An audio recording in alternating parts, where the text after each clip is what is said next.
This is 213 examples of caring and passionate and what those look like in discipleship. And we want to identify some tangible examples of both of those, caring and passionate, in relationships and in their effectiveness in your discipleship journey with another person. And so again, these are the final two characteristics of a discipler from Sean Anderson's book, which is called Living Dangerously. And honestly, as I was thinking about these feel like somewhat obvious characteristics, I would say, right?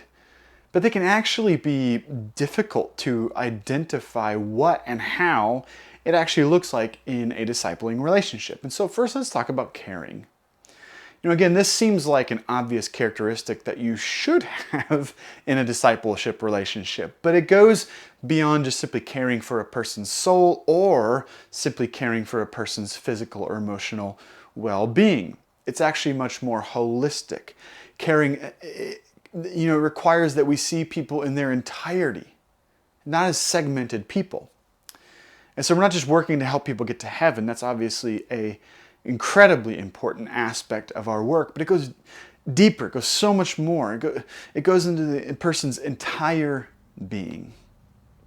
All over Scripture we see this holistic approach to people's lives. In the Minor Prophets, God is calling out the injustice actions of nations, calling them to a more just way of treating people. And in the life of Jesus, we see him both heal the physical and then also call people into something deeper spiritually.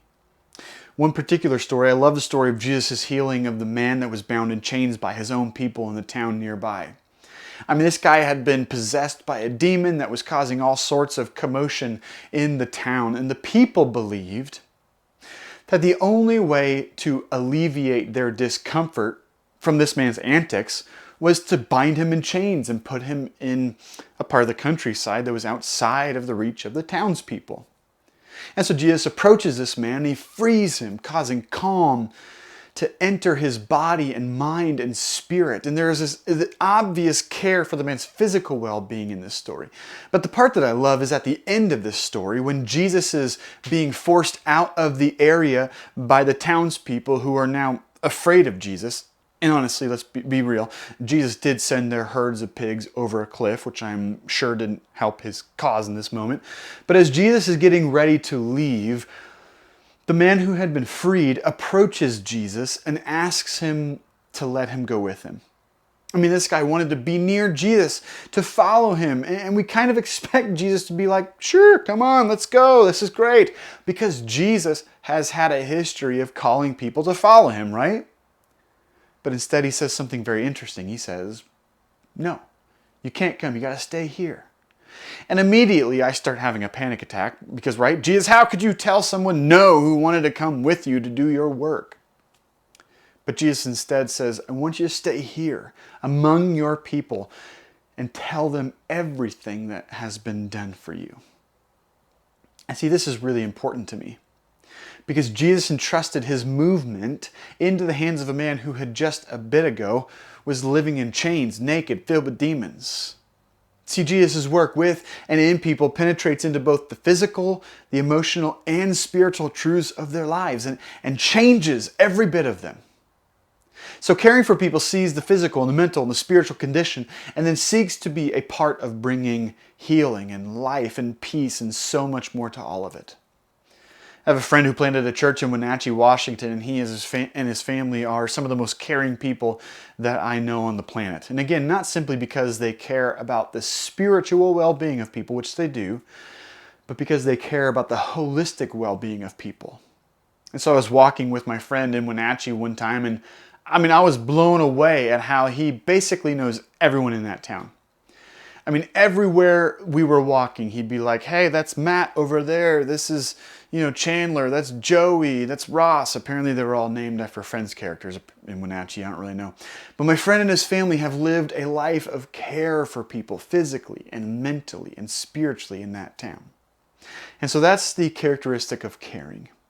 The final characteristic of a discipler is passionate. And I love and hate this word, passionate. This is one of those words and terms that can mean either being a sobbing mess about things like music or sports or whatever, or being a giant jerk about things like business or parenting or whatever it is, right? Passionate has been used to make excuses for people's behavior almost as much as it has been used to be an inspiration for their future behavior. And so it's really important that we actually define and understand what this idea of passionate as a characteristic for discipleship is.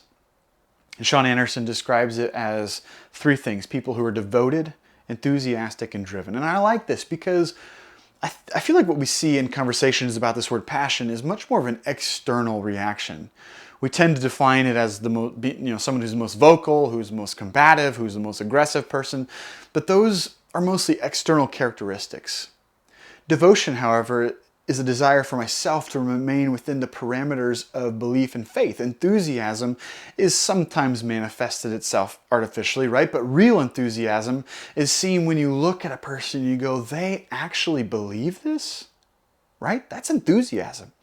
This isn't a fake or artificial. This is who they are. And then driven is important because for most of us, when we think we are passionate about something, we tend to become a lot less passionate about that thing when we're asked to either defend it or to act on it. And so I'm a personal CrossFit trainer on the side, and I see this all the time in fitness. Some of the most driven people are the ones who need fitness for their own healthy living, right? While other times I get people who think of themselves as gifted athletes or that they're already physically fit, and then I start to push them a little bit further or correct some form or technique, and I call out some of the inconsistencies, and it's like all of a sudden they become a lot less passionate about fitness and they just stop showing up. Being driven doesn't mean steamrolling people with your passion. I've seen many Christians become so passionate for evangelism that they begin standing on street corners with megaphones, just blasting people for their sin and their hatred of God. But that is not passion. That's religiosity, which requires that you steamroll people into submission because of your beliefs. Being driven means believing that the first time I meet someone may not produce a new Christian, so I'm going to spend years in relationship with a person to continually show them the beauty and wonder of life with Jesus. But I think there's another aspect of being driven that is really actually important here. People who are driven tend to be more resilient when you face challenges with people, which will come in every relationship, by the way. The way that you are driven in your passion will cause you then to be resilient when things don't go right the first time around. I have friends who planted a church in Vancouver, Washington, and their life has been one of passion. But in the midst of unspeakable challenges, from losing their adult son to cancer and so much more, they have been resilient, and their passion for Jesus and people have risen to the surface and carried them through the difficulties that I feel like most of us would just simply walk away from. And so there you have it, guys. Those are a couple of examples of what passion and caring, these two final characteristics of a disciple, or what they can look like in the life of a discipler and a discipleship relationship.